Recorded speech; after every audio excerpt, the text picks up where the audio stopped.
Right here. Do you solemnly swear that the testimony to give the court is the truth, the whole truth, and nothing but the truth, so help you God? I do.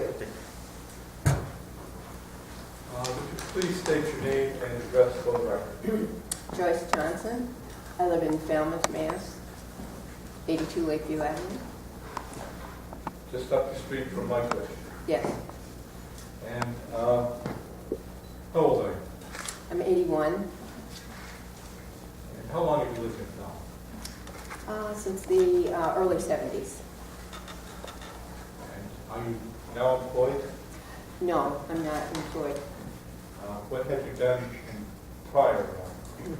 I was an occupational therapist working at Duke Hospital, working at Roosevelt Hospital in New York City, McLean Hospital, and then more recently I was employed by Project Care, which places elderly people in foster homes. It was based in Hyannis. Do you have any family? I have 3 lovely boys and a husband, and 2 of my boys live on the Cape and 4 of my grandchildren on the Cape, and my other boy is in Seattle with his wife and daughter. When they come to visit you, are you aware of any problems they have in getting off Cape? Well, yes, they have to time their departure to fly back to Seattle.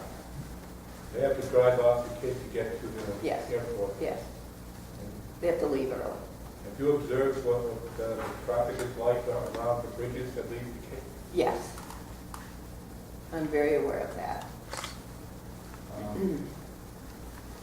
You had thoughts about what would happen to you and your family on the Cape and your friends about being able to evacuate if something should happen at that nuclear plant up in Pilgrim? What would happen to me?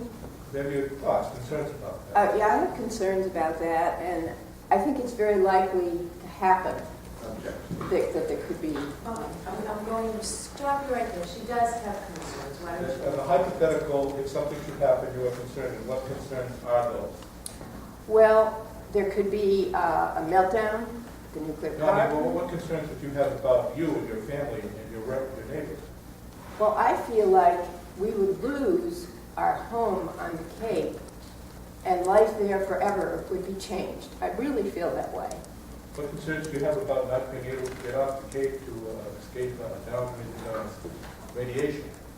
Well, that's kind of a no-brainer. We know about the traffic situation, and we know that we would have to wait until other people in Plymouth, God bless them, would be able to leave first.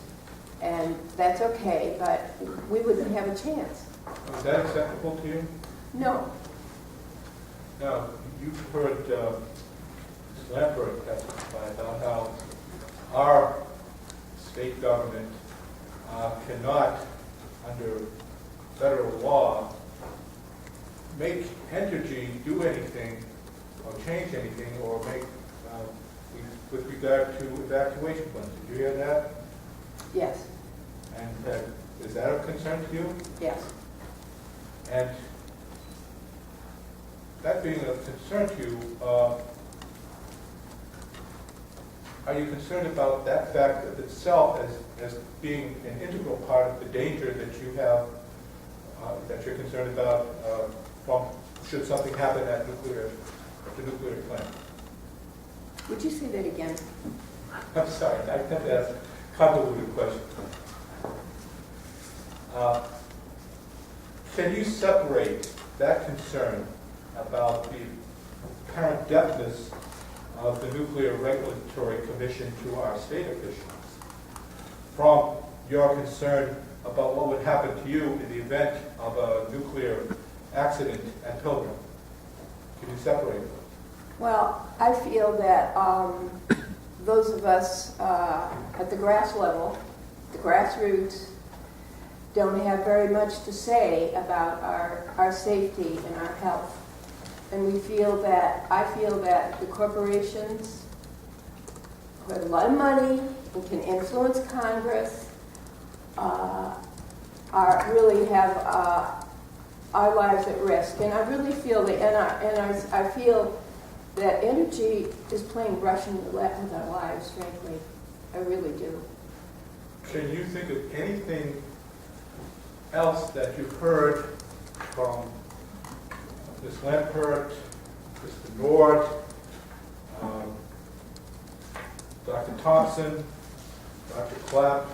Can you think of anything else that you've heard from those individuals today and from what you know on your own experience that could be more effective or even as effective in getting the attention of the people who can change the operation of Pilgrim than what you folks did by going onto that property on May 19, 2013?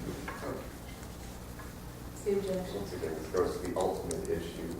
Her opinion is, although relevant in terms of how she feels, it's the fact-finding determination to I'm going to Can you answer that question? I have to say that I feel terribly grateful to be able to protest and to be able to express my opinion and to be able to have trial and have people listen to us in the press and have the judge allow us to speak like she is right now.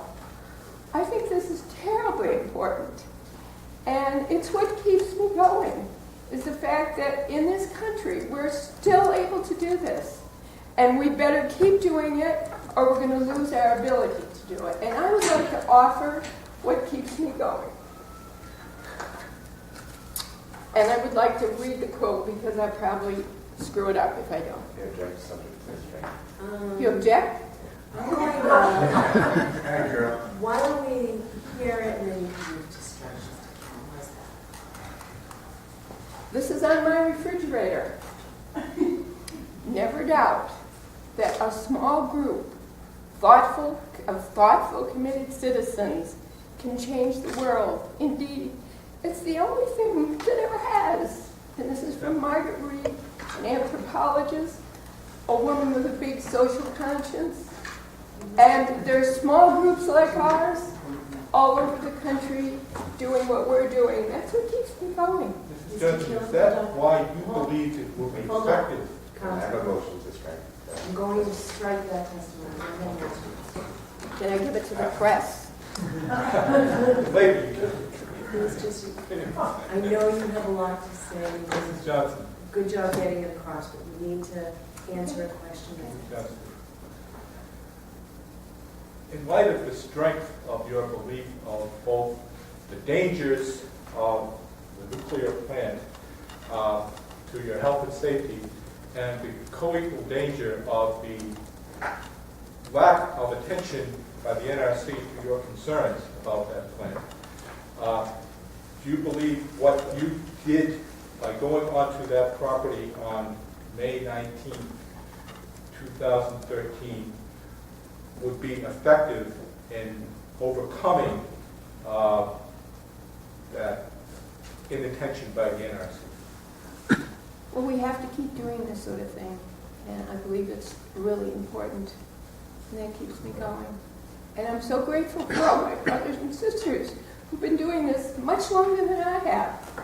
Did you believe by going onto that property you would get the attention of the NRC and equally important, the people in Congress? I was hopeful.